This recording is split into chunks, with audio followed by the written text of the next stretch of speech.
starting the recording. So what do we say? This is the Vectors coming to you live. And this is Physics in the AM. Welcome aboard, Joel Stuck. Talking about forces, we started this last week. And forces are vectors, so we can do it with an arrow. So what we've completed is kinematics, just the motion of objects. Now forces really explain the dynamics. It explains why things are moving and in motion. Okay? Think of forces as a push or a pull, and we measure them in newtons in the metric system, in the System International, SI. Okay? They're vectors, so the direction is important.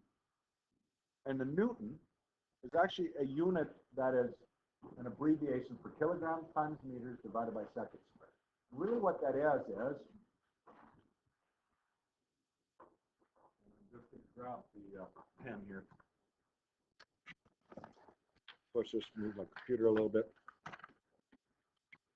What a newton, a big capital N, for a unit is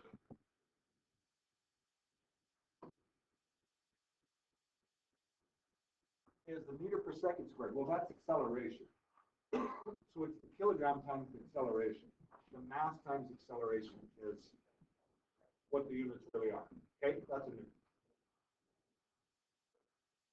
So we left off with that. We actually watched a video and stuff like this and discussed it. So the next things we need to do is,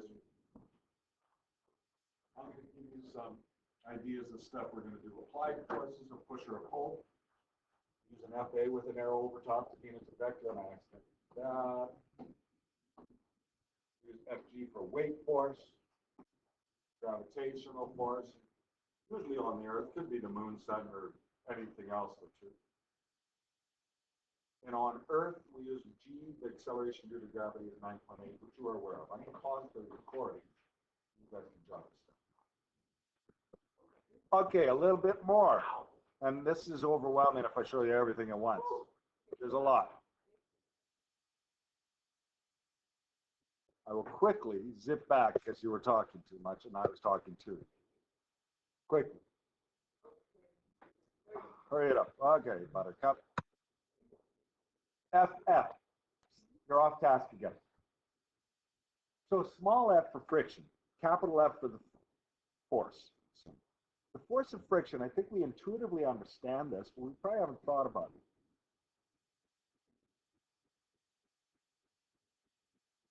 I will talk to you about the difference in a minute here, kinetic and static friction. While you're jotting that down.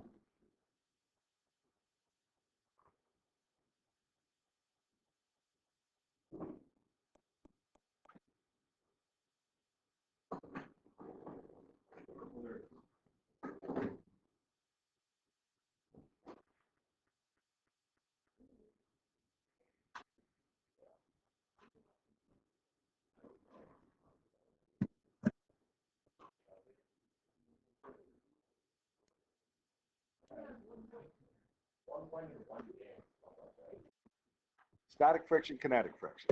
Now, a few more things. It's always opposite the motion of the object. So if you're moving forward, the friction is going backward. Equal and opposite to the direction of the applied force if you're going at a constant velocity. And it depends on the two surfaces. Ice, as opposed to just regular pavement for your tires, obviously, ice has less friction.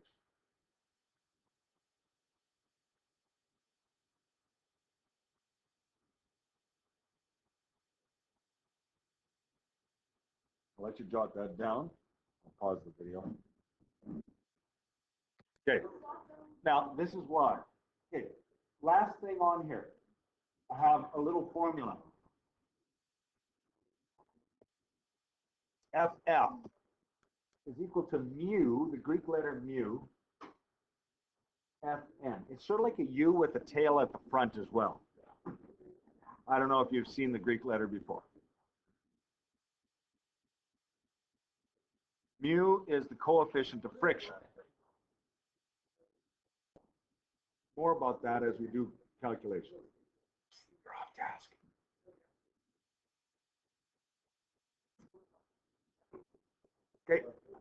Fantastic. UFN, this is a formula, and we'll know how to use it once we practice.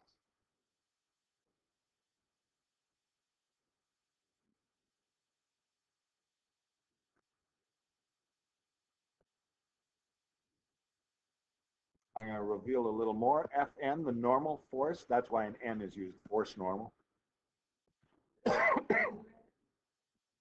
Not talking about the bear down.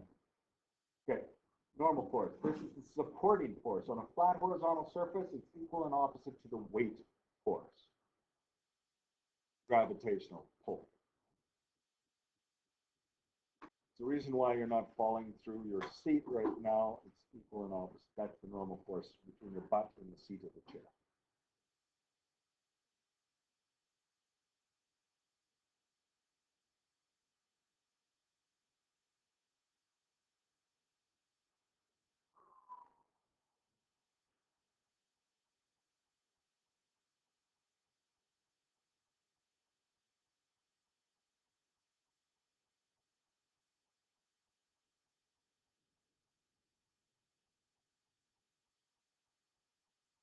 Does that help you? Doesn't help me.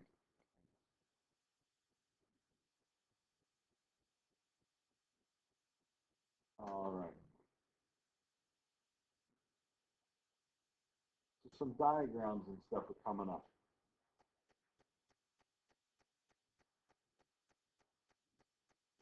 Second. So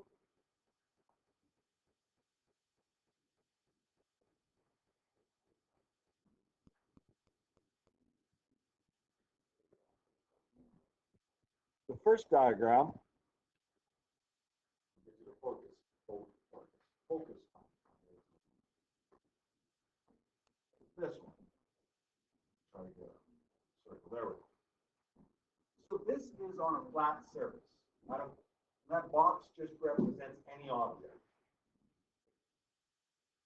The gravitational force is pushing down to the floor. The normal force is the floor pushing up on the box. Now, we haven't formally, and we did hear about them in the video, but we haven't formally talked about Newton's laws of motion and stuff like this. But I think you recall the principles, equal and opposite. If something's not moving, it's because the force up from the floor is exactly equal and opposite to the force down from gravity. The normal force and the gravitational force. Otherwise, it's going to be falling if it exceeds the force that the floor can support. Okay. Now, that's on a horizontal surface. You can vaguely see, and I'm going to move it. What about a ramp? And I put a blue dot there to mean the center of mass in that box. So I'm going to do this with a book, and you'll see what I mean. Here's what we're representing as the second diagram. Right-hand side.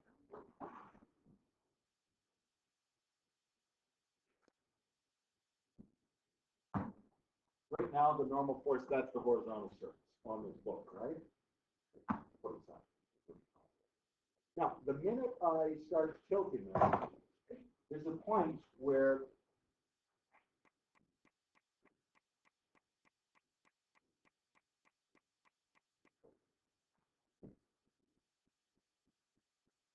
so if I tilt the cover of the book like this, right? That's what this diagram is. Now, I wanted to point out there's a point where this book no longer friction. Just trying to, that's the spot where it just started to slide, right? You guys intuitively understand this about ramps.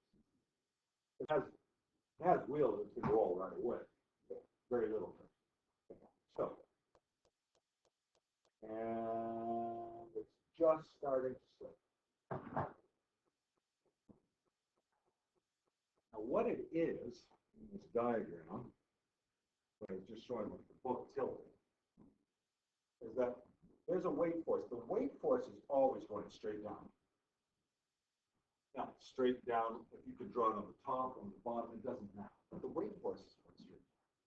The normal force is still perpendicular, 90 degrees to the surface of the book as I tilt it. So the only reason why it isn't sliding is because, and you don't have to draw this right now, is because there's a friction force pushing backwards on it, right? Now you don't have to draw that part right now, but right now, the friction force, it must be that angled thing that you were disagreeing in. The minute I do this, the friction force is not strong enough to keep it from sliding down. You guys follow that? Because there's too much downward motion. Well, we're going to have to investigate this a little further. Okay, the normal force is perpendicular to the surface the object is on. The normal force is always 90 degrees. That's what I'm saying. We're going to stick to flat surfaces. We're not going to talk about on beach balls. We talk about the surface of the Earth is that it's flat too. In our scenario.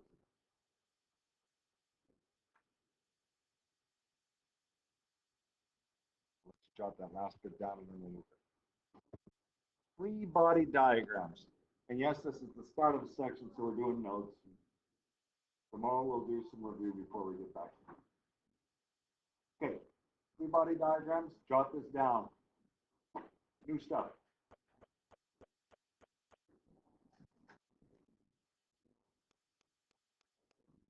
I use a square. Some people use a point. Whatever. I'll use it's a cube, I guess, of 2 dimensions. Square, the forces acting on the object is drawn from the center. And we draw the vectors. I don't need a ruler. You could use a ruler, but the approximate length and direction represent magnitude and direction of force. Jot that down and we'll talk about some of these diagrams. Simple ones and then we'll get more complex. Yes. Me. Example. I'm sitting on a chair. I'm talking about myself in third person. Joel is sitting on it. I like doing that. Sitting on a chair. 85 kilograms. That's about right for me. Finding his weight, draw free body diagram. Okay. So, start writing. We'll start working. I'm going to start working on this with you guys. Find the weight. We call it FG for gravitational weight force. And then draw a free body diagram, FBD. Gravitational force, we said, is the mass times the gravity. I'm going to be drawing it down in my diagram, so I'm going to include the negative sign. So I'm going to just put negative mg. Okay? Now I'm going to actually put that in here. And I'm putting an arrow on top with the assumption that we know from context that down is negative, okay? Positive, it comes up. So I'm not using the word up and down in a bracket like we do with northeast, west, south. If it's okay. So we're going to say that this is negative 85 kilograms I'm using for my weight, my mass, and 9.8 meters per second squared for gravitational acceleration. Mass times acceleration. Now, when I do that, I'll just bring up my calculator. Come on, please work. There it is. Okay. We can't do that in my head. So, 85. Well, I know it's negative 85 times 9.8. 833. Now, sig wise, we'll put the 833 down.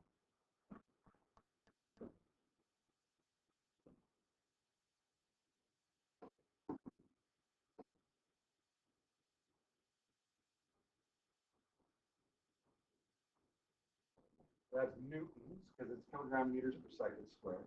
It's a force. Now, I'm not marking on sig figs right now, but don't be ridiculous. But what do you guys remember about multiplying with sig figs? If I have 2 digits multiplied by 3 digits, 9.80 is 3 digits. We'd stick with the least amount. So it's actually negative 830 to that end. Like I said, I'm just going to model it from here time to time, but I'm not going to mark it. Okay. Now, a free body diagram. If I'm sitting on a chair, we're assuming it's that chair and it's horizontal. Okay. I'm going to draw a floor or a seat, I guess, just a flat horizontal surface. I'm going to put a box, because it's a free body diagram to represent. Let's make it simple, and I'll put down FG equals negative 830. If you put 833, though, I'm not upset. So I'm sitting right now, I'm feet off the floor. What is the chair or the tabletop pushing up on me? Because I'm not falling. The math is pretty simple, right? Equal and opposite. Just positive. Well, no, it's 830, but the multiplication is, yes. Yeah, no. I'm going to try to make this approximately the same length here, though. I'm going to just do it this way. Just to emphasize that I am making it the same way.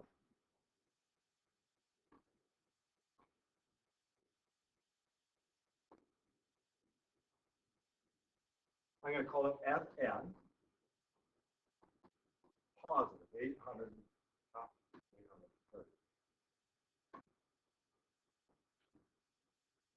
Okay. So a free body diagram like this is pretty simple. Is there any left-right forces when I'm sitting? No, there isn't. Otherwise, if I was pushed, I'd probably move that way, depending on the friction. That's as simple as it gets. 2 forces equal and opposite. So let's go with this one. A little more to it.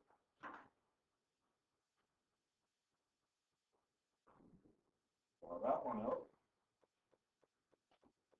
I'll let you copy it down before we work. Okay, so this diagram is going to have 4 forces involved.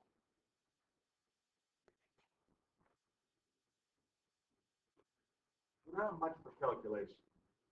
That makes it easy. I'm going to draw a box for the book. 1 kilogram book, doesn't matter. Here's the book. I'm pushing it. Right? But I didn't mention anything, but there's a weight force and a normal force.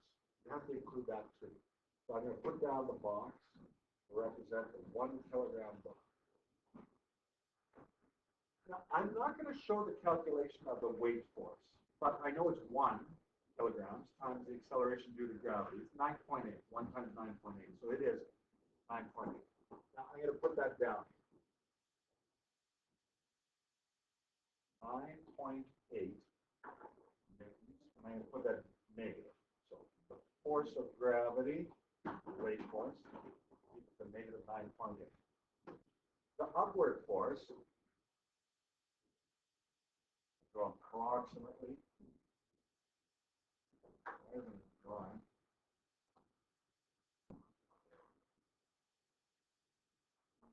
The Newton, normal force, equal and opposite is positive 9.8. It's not falling. What that doesn't have anything to do with the push. Pardon me, but that is steady.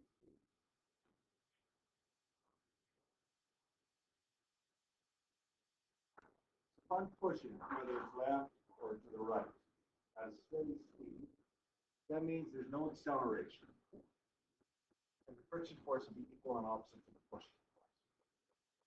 So that we didn't have to use that mu at the end, the friction formula, I gave you the push force. We're going to call it an applied force. You could call it FP if you like, I don't care. Let's say we're pushing it to the right. So I'm going to use this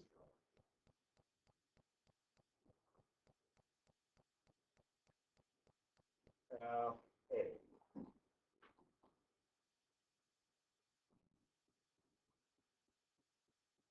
What would the friction force be if it's not accelerated?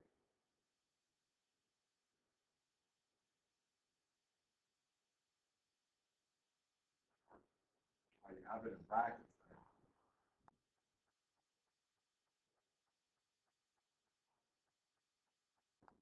It's equal and opposite. It's just negative. It's just the opposite direction. I'm going to put it in different color here, black. The force of friction, FF, is negative. Okay. It's equal and opposite. You can have 4 different directions. I guess it's really 2 directions, left, right, down. 4 different forces. Now this is it. The belt's going to ring. Wrap it up.